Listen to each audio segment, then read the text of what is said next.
and laborites, as we bring on our party leader, we want to send a message that he's anointed and appointed. Now come on. Yes, laborites, leader. Yes, Sanjay.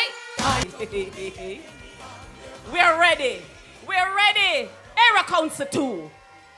Doctor, the most honorable, Andrew Michael Holness, leader of the Jamaica Labour Party.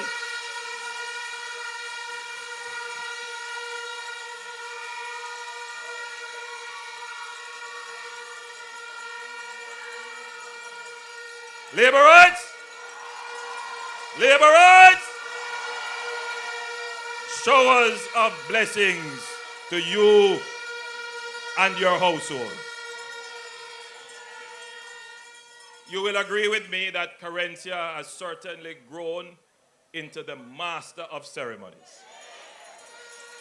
She has done an amazing job, and I wish to commend her for her management of the stage and the progress of the program.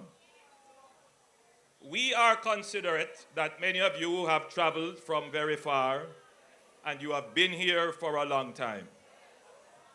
And while it may be fun and you are enjoying, you are still waiting to be fed knowledge, to be edified, so when you go back to your communities, it is a fulfilling experience for you to share with the others who may be skeptical of this process of you leaving where you are, putting on your t-shirt and coming to hear us. So when you come here, it's not only about the greetings and the shower, but you would have heard things that you can identify with, that you feel that it would have made you better and justify your journey here with us.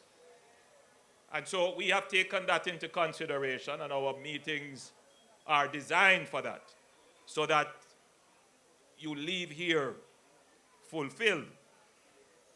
I want to commend the chairman of Area Council 2, Everard Warmington, for constantly having this gathering. He has done this on a regular basis for his area council, and it has worked out very well. And I want to commend him. Indeed, this is almost entirely his vision.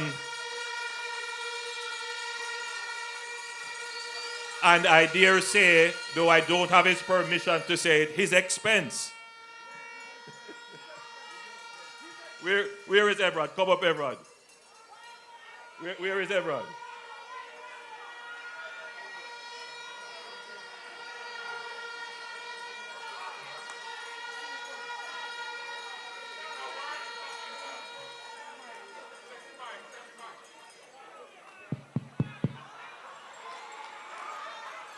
Anyway, I have had a conversation with Everett, and you notice that tonight he made a deliberate attempt to stay on his script. And so it is in the era of politics that we are. When we speak here, and I'm speaking to several thousands of people here, but when you take all the independent broadcasting that is taking place, I'm looking at several phones pointed at the platform, and they are all reaching hundreds and thousands of people independently being broadcasted. So every speech you make is being broadcasted and is cutting across various segments of the population. There are some people who won't take offense to some things that you say, but there are others that will. And some politicians will calculate, all right, who am I going to offend and who am I going to gain? That is what you call the popularity game. As leader of the country, I don't have that luxury to play the popularity game. I still have to serve all publics, all people of Jamaica.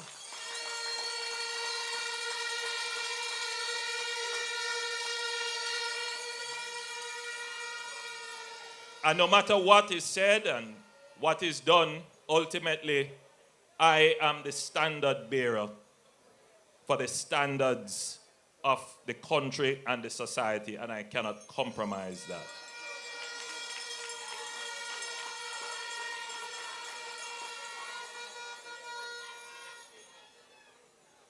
So my brothers and sisters in Christ, it is a blessing to be gathered here in Harbour. Not just as members of a political movement, but as people of faith, united in the belief that God is sovereign over all things, including politics and governance.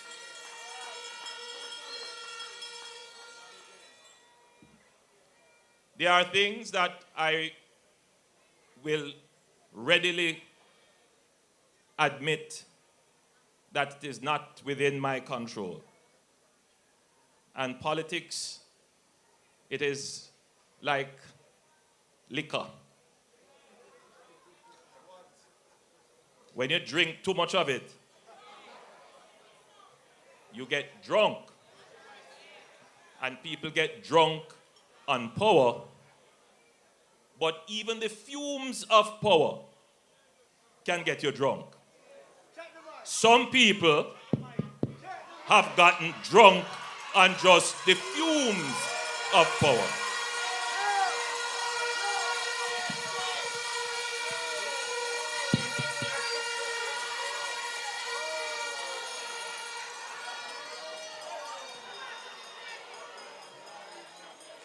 We are reminded tonight that even on the political platform, the standards of righteousness must not be lowered. Our politics must reflect the wholesomeness of our people and the spiritual values that we must uphold as a nation.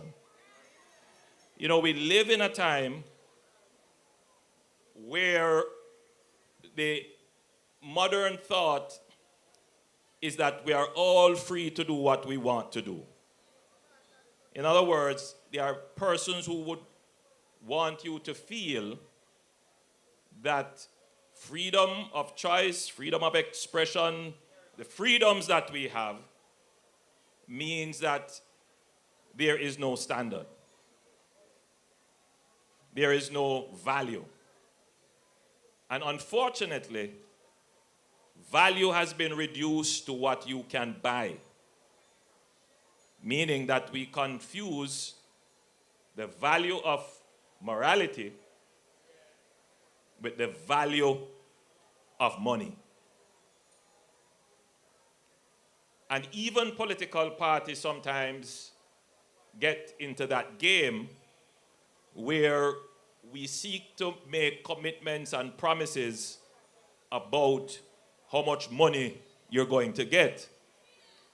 And not enough time is spent on how we're going to truly improve the quality of your life, how we're going to make you better, happier, spiritually whole and sound, more peaceful, more caring, more environmentally conscious. These are important values, important things that our politics need to embrace, and we need to consider it. I raise these issues here because, after all, this is a gospel concert.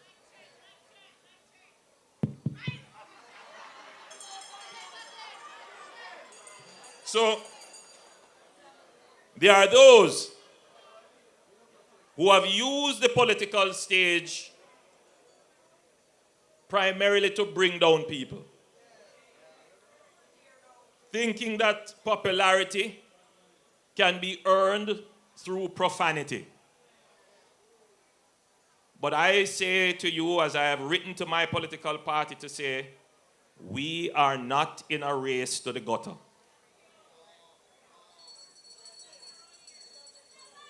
It is said that the General Secretary of the opposing party has said that if we go low, they go lower.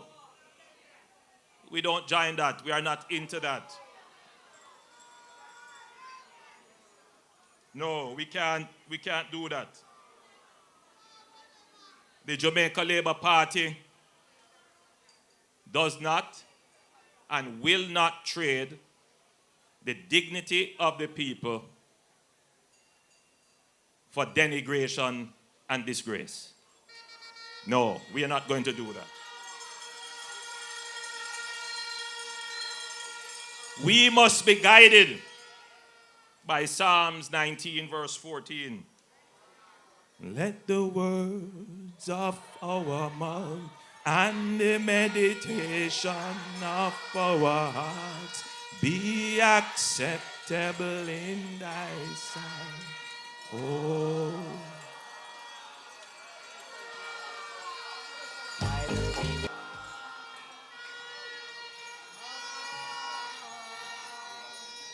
We have a tendency to believe that word is wind. In today's world, wind is energy. So word is not an ineffectual thing. Word shapes minds. Words guide our hearts. Words signal what kind of leadership we have.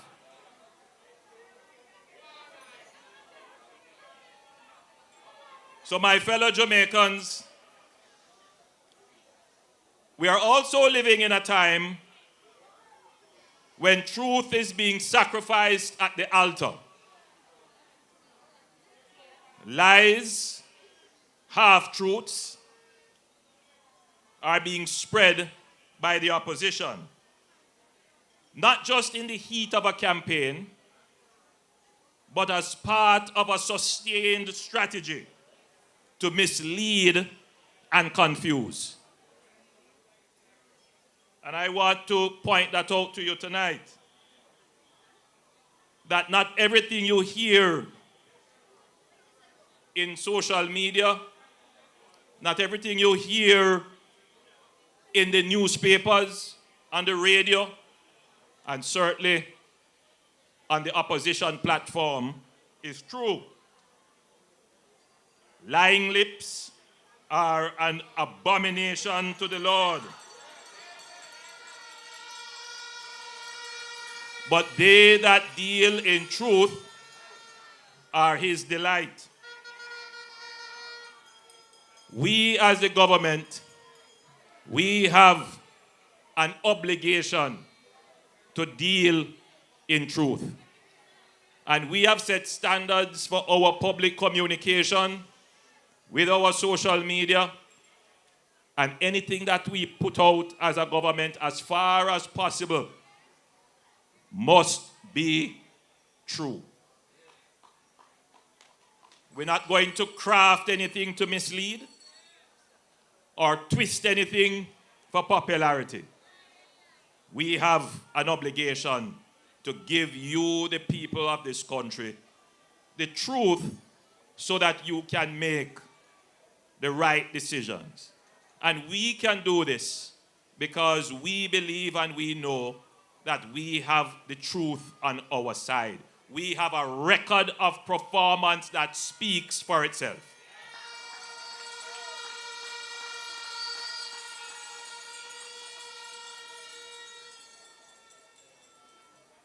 But we also have plans. Plans that will speak even louder. Because when you look at what we perform, what we have done, what we have achieved, and you take the plans, you can say, yes, I can have faith in what the Jamaica Labour Party tells us it is going to do. I can believe what the Jamaica Labour Party says because the Jamaica Labour Party has delivered for the people of Jamaica.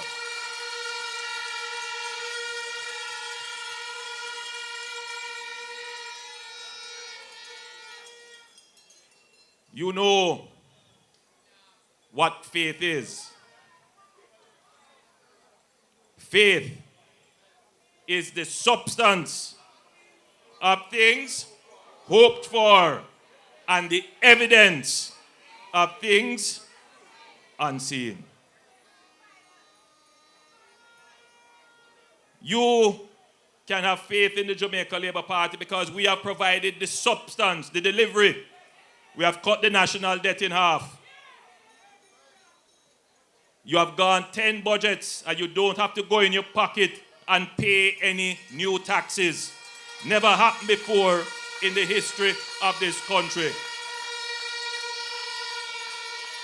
Unemployment was at 13% when we took it over. Unemployment is now at 3%. The biggest problem now is to get those youngsters who are unskilled, to get them skills and certification so we can get that remaining 20,000 people in the population who are not employed into jobs. And it is not that there isn't any jobs, we just need to get them skilled. That wasn't the situation before.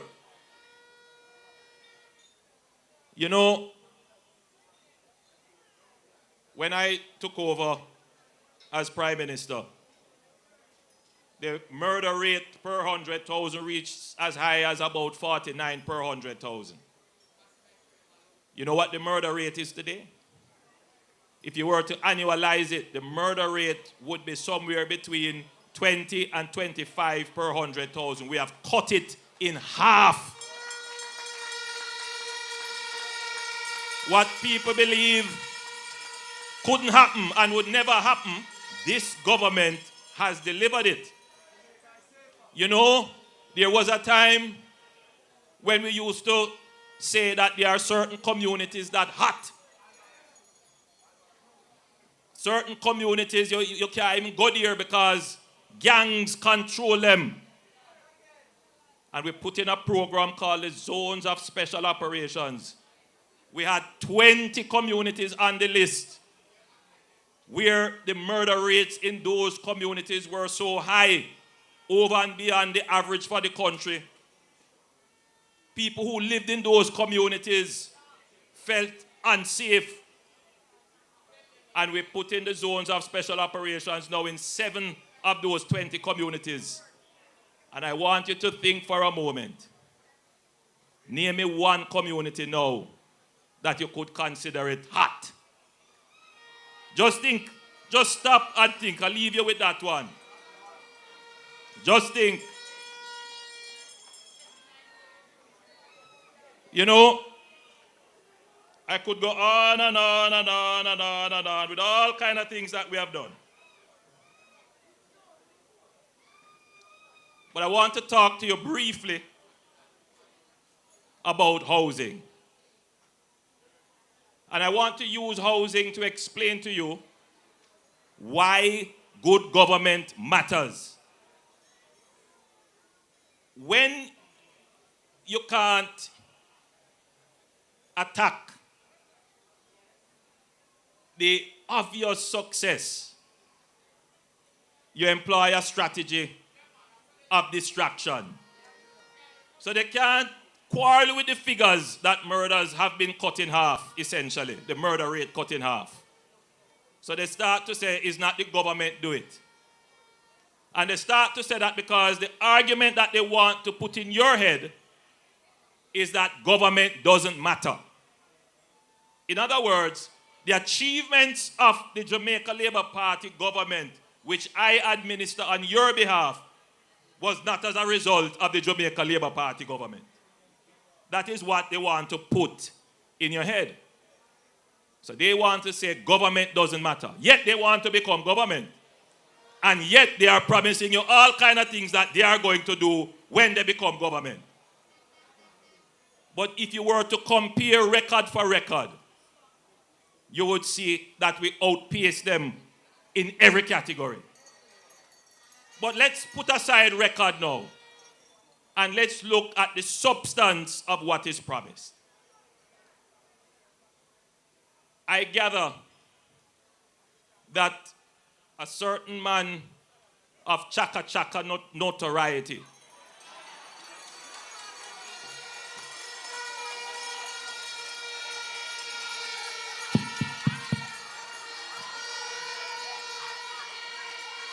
went into Portland and was being taken around,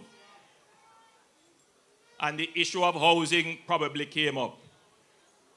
And I don't know who told him that it would have been a wise decision to go and disturb a civil works embankment of sand that is there for the protection of the river. The sand in the river is there for a purpose, you know. And the sand by the side is there for a purpose. But the notion that was publicized as a wise idea was that they would move the sand and dump it somewhere, and then that would be used to build your house on. But you know, Matthew 7:24 tells us, therefore, whosoever heareth these words, these sayings of mine, and doeth them, I will liken him unto a wise man which built his house upon a. And the rain descended, and the floods came, and the winds blew, and beat upon the house, and it fell not, for it was founded upon rock. And everyone that heareth these sayings of mine, and doth them not, shall be likened unto a foolish man, which built his house upon, and the rain descended, and the floods came, and the winds blew, and beat upon the house, and it fell, and great was the fall of it.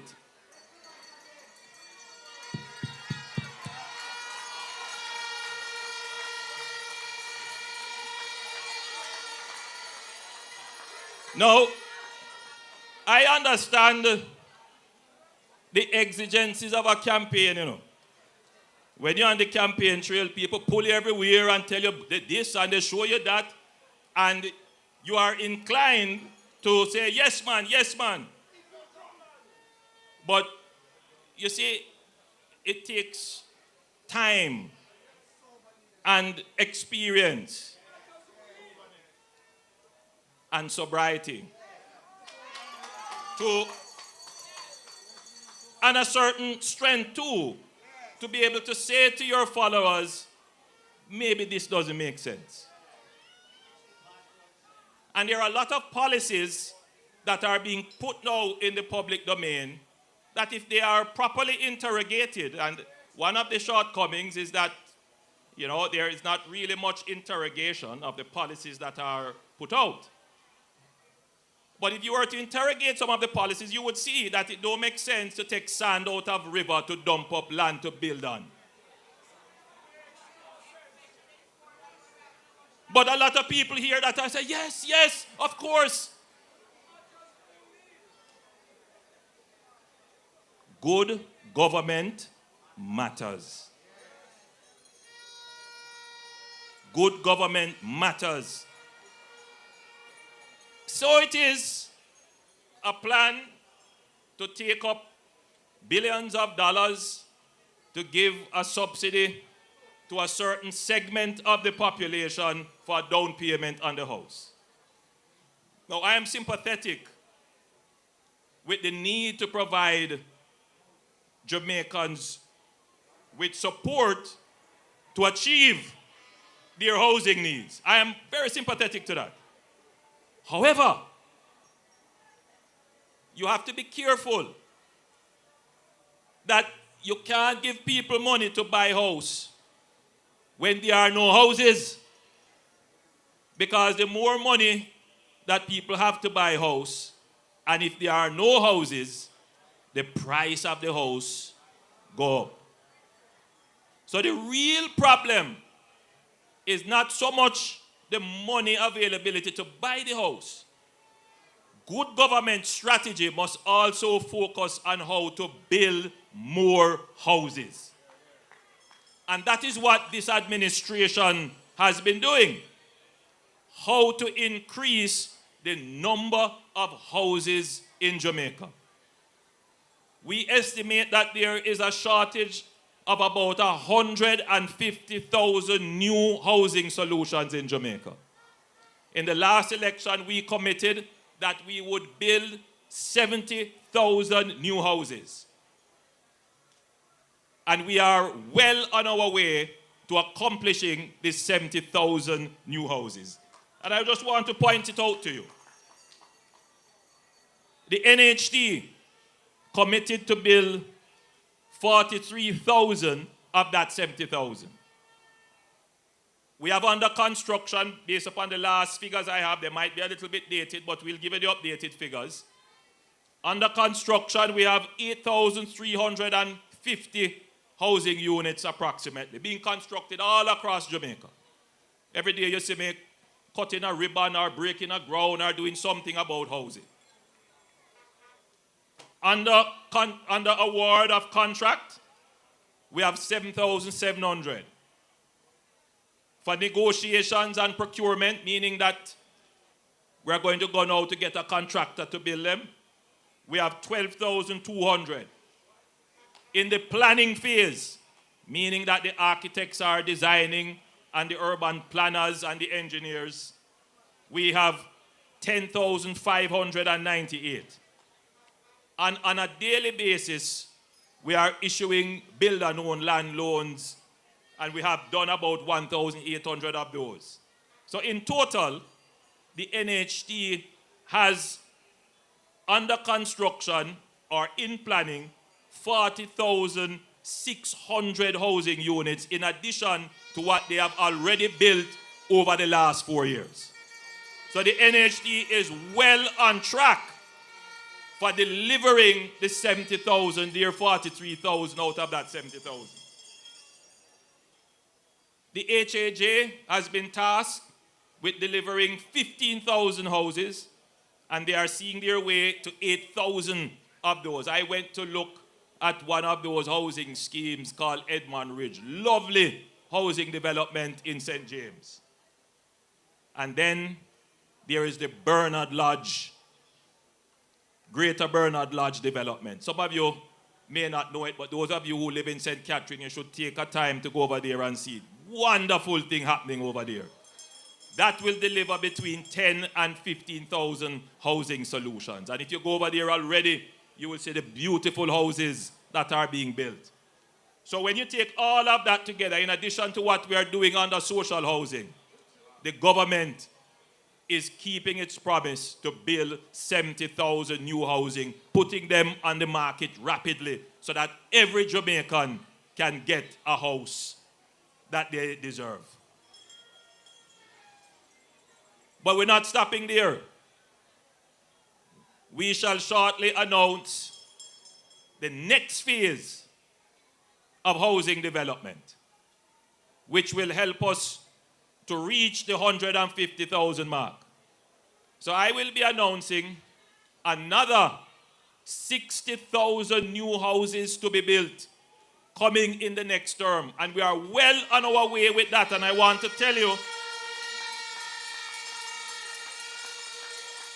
that we're not building a house on infirm ground. We have put together an enterprise team of sort to start work on what we call the Greater Innswood Development Plan. The Greater Innswood Development Plan will start in the St. John's Road area.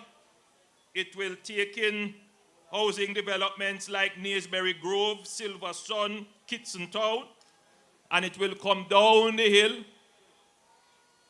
coming right into areas of Whole Harbour. We have already, through the NHT, started the process of acquiring lands from the Sugar Company of Jamaica, and we are looking for new lands because this area is now going to become the new center for housing development in St. Catherine. It will deliver anywhere between 10 and 15,000 houses. And already, persons have applications in place, and some applications have been approved, so that project will begin. So I say to all Jamaicans, and in particular Jamaicans in St. Catherine, watch out for more housing in this parish. Housing that will be affordable for all Jamaicans. But it's not just housing. I had a word with Minister Tufton a while ago. And there is something that the people of St. Catherine should know. In Whole Harbour, we have a health center which we are going to be spending $700 million on. In St. Jago, we have a health center there. We are spending $650 million on that health center. And Portmore, we're going to build a new health center which will be almost like a hospital. We're spending $650 million on that. But what I'm particularly happy about, which all of you should be aware, the Spanish Town Hospital, where no significant work has happened on that hospital for ages. Your government found it possible to spend $40 million to build a new wing at the Spanish Town Hospital.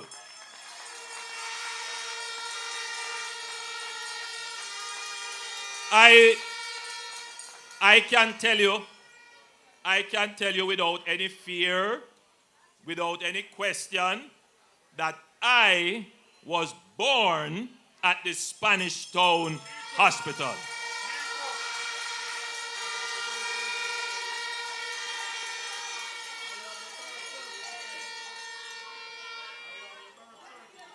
And you can check that if you want. I can provide the certification.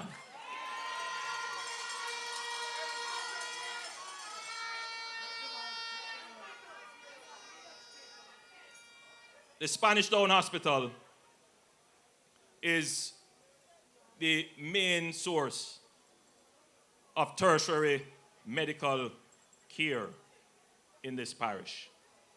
And I hear the complaints. People call me regularly about issues to do with quality of service, quality of infrastructure, waiting time, all kinds of issues. I am confident that with the new wing, which will have new equipment, greater bed space, and greater medical attention, that the quality of healthcare in this parish will be improved. And that is what government is about. That is what governments must do. And so I am confident that we have done the work. We can show the evidence and the substance of the things that you want, and therefore you can have faith in this government.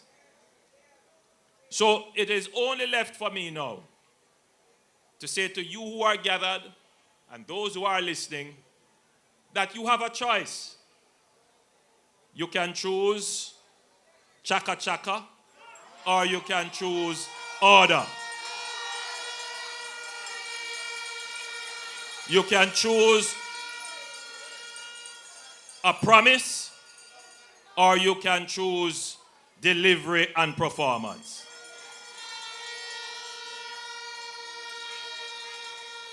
You can choose bad mind. You know, you see what is happening with the school buses. If that is not the ultimate of bad mind, I don't know what is.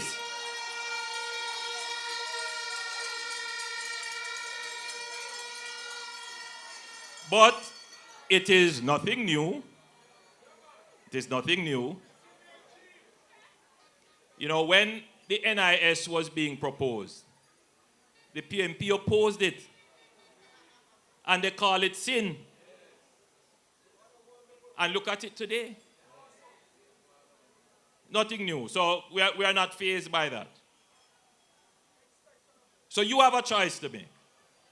And I think we have provided you with the logical arguments.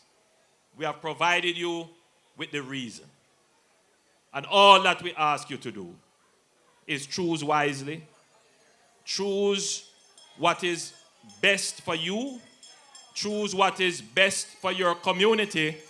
Choose what is best for Jamaica. Choose the Jamaica Labour Party. God bless your labor rights. Travel home safely. And I will see you again at the next event.